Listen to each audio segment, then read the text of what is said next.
নমস্কার বন্ধুরা, রসে বসে বাঙালি উইথ ফুড ব্লগে আপনাদের জানাই স্বাগত। এই সিজনে এখন কিন্তু চিলি চিকেন খেতে কিন্তু বেশ লাগবে। তো আজকে আমি চিলি চিকেন বানাবো আর সেটা আপনাদের সাথে শেয়ার করব। ডিনারের জন্য পরোটা, রুটি বা ফ্রাইড রাইসের সাথে এরকম চিলি চিকেন খেতে কিন্তু বেশ লাগবে। অসম্ভব টেস্টি, খেতে দারুণ হয়। তো চলুন দেখে নেওয়া যাক আজকের recipe chilli chicken, dry chilli chicken. তো চলুন শুরু করে দিই। প্রথমে এখানে একটা বাটি দিয়ে, আমি ছোট বাটি নিয়েছি, এক বাটি ময়দা দিয়ে দিলাম। ওই বাটি দিয়ে হাফ বাটি কর্নফ্লাওয়ার দিয়ে দিলাম। আর দিয়ে দিচ্ছি স্বাদ অনুযায়ী লবণ। লবণের পরিমাণটা অবশ্যই নিজের স্বাদ অনুযায়ী দিতে হবে। তো লবণ দিয়ে দেওয়ার পর আমি এখানে ব্যবহার করছি লাল লঙ্কার গুঁড়ো। আপনারা চাইলে কিন্তু এখানে গোলমরিচের গুঁড়ো ব্যবহার করতে পারেন। আর হাফ চামচ দিয়ে দিয়েছি লাল লঙ্কার গুঁড়ো। দিয়ে দিচ্ছি আদা, রসুন আর কাঁচা লঙ্কা বাটা। তো সমস্ত এখানে দিয়ে দিলাম। আর এখানে দিয়ে দিচ্ছি চিলি চিকেন করার জন্য যে চিকেনটা নিয়ে নিয়েছি, আমি আগে থেকে ধুয়ে পরিষ্কার করে নিয়ে নিয়েছি। চিকেনগুলোকে দেখুন এইরকম ছোট করে পিস করে নিয়েছি। দিয়ে দিচ্ছি এখানে একটা ডিম।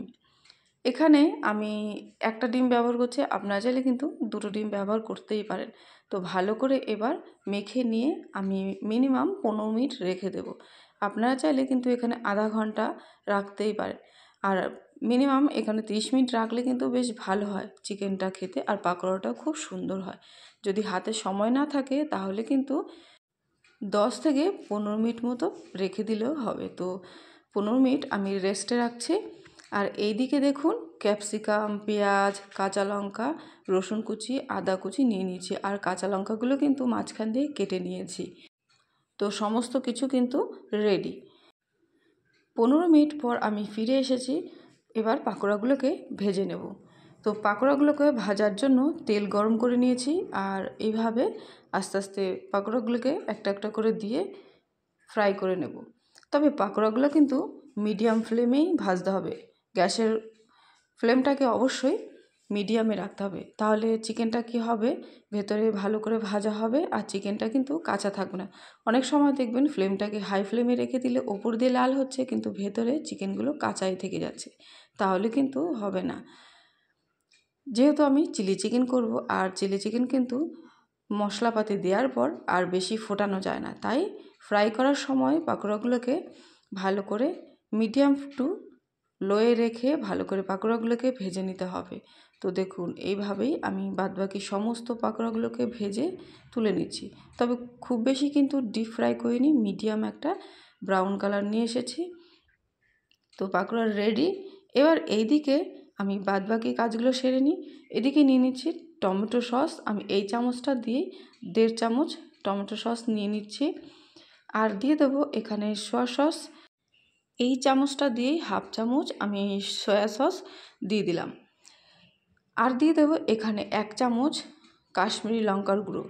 এটা অপশনাল, আপনারা চাইলে কিন্তু দিতে পারেন, নাও দিতে পারেন। এবার ভালো করে সমস্ত কিছু মিশিয়ে নিচ্ছি। খুব ভালো করে মিশিয়ে নিতে হবে যাতে লঙ্কার গুঁড়োটা যাতে দলা না পাকিয়ে থাকে। তো দেখুন ভালো করে মিশিয়ে নেওয়ার পর এখানে আমি আবারও একটু জল দিয়ে তারপর আবারও বেশ কিছুক্ষণ সময় নিয়ে একটু নেড়ে চেড়ে মিশিয়ে নিয়েছি। দেখুন একটু জল দিয়ে দিলাম, ভালো করে মিশিয়ে নিলাম সসগুলো। তো সসটা এবার রেডি। এই সসটাকে সাইডে রেখে আমি আরেকটা বাটিতে হাফ বাটি পরিমাণ জল নিয়ে নিয়েছি। এই জলের মধ্যে পরিমাণ মতো দিয়ে দেবো কর্নফ্লাওয়ার। গ্রেভি করার জন্য কর্নফ্লাওয়ারটা এই ছোটো চামচ দিয়ে আমি 3 চামচ পরিমাণ কর্নফ্লাওয়ার দিয়ে দিচ্ছি। তবে আপনারা কিন্তু চিকেনের পাকোড়া অনুযায়ী বা চিলি চিকেন কতটা পরিমাণ করবেন ততটাই সেই পরিমাণ বুঝে কর্নফ্লাওয়ার দিতে হবে। তো কর্নফ্লাওয়ার রেডি গোলা। আর এইদিকে আমি পাকোড়া ভাজার তেল কিছুটা কমিয়ে নিয়েছি। তো ওই তেলেই দিয়ে দিচ্ছি আদা কুচি, রসুন কুচি, একটু নেড়ে চেড়ে তারপর এর মধ্যে দিয়ে দিচ্ছি পেঁয়াজ আর ক্যাপসিকাম। তো সমস্ত কিছু দিয়ে দেওয়ার পর আমি জাস্ট একটু নাড়াচাড়া করে তারপর এর মধ্যে একটু লবণ অ্যাড করে দেবো। পেঁয়াজ আর ক্যাপসিকাম কিন্তু খুব বেশি ফ্রাই করা যাবে না, তো এখানে অল্প পরিমাণ লবণ দিয়ে দিলাম। লবণটা দিয়ে দেওয়ার পর আবারও একটু নেড়ে চেড়ে দেখুন ঠিক এই রকম ভাজা হয়ে এসছে। জাস্ট একটু হালকা ভেজে নিয়েছি। এবার দিয়ে দিচ্ছি কাঁচা লঙ্কা চেরা, দিয়ে দিচ্ছি টমেটো সস, সোয়া সস আর তো এবার মিশিয়ে নেব। রসে বসে বাঙালি উইথ ফুড ব্লগ চ্যানেলটিকে সাবস্ক্রাইব করে আমার পাশে থাকবেন, আর পাশে থাকা বেল আইকনটিকে অবশ্যই প্রেস করে রাখবেন যাতে পরবর্তী নতুন ভিডিও সবার আগে আপনাদের কাছে পৌঁছে যায়। তো দেখুন টমেটো সসটা দিয়ে দেওয়ার পর আমি একটু মিশিয়ে নিয়েছি আর একটু ফুটিয়ে নিলাম যাতে পেঁয়াজ আর ক্যাপসিকামটা একটু সেদ্ধ হয়ে যায়। তো দেখুন একদম রেডি। এই সময় আমি দিয়ে দিচ্ছি সসের বাটিটা দিয়ে অল্প পরিমাণ জলটা দিয়ে দিলাম, যেহেতু একটু গ্রেভি আমি করব, তবে খুব বেশি না, কর্নফ্লাওয়ার দেওয়ার পর কিন্তু শুকিয়ে যাবে। তো দিয়ে দিচ্ছি পাকোড়াগুলোকে দিয়ে ভালো করে মিশিয়ে নিতে হবে। দেখুন যে জলটা দিয়েছিলাম সেটা কিন্তু একেবারেই টেনে গেছে। তো আমি আর এখানে জল অ্যাড করব না, যেহেতু আমি ড্রাই চিলি চিকেন করব, তার জন্য আমি আর এখানে জল অ্যাড করব না। আর দিয়ে দিচ্ছি এখানে 1 চামচ পরিমাণ গোলমরিচের গুঁড়ো। গোলমরিচের গুঁড়োটা আমি এখানে অ্যাড করলাম এই সবার শেষে। তো এটা আপনারা আগে বা পরে ব্যবহার করতে পারেন। তো ভালো করে মিশিয়ে নিয়েছি।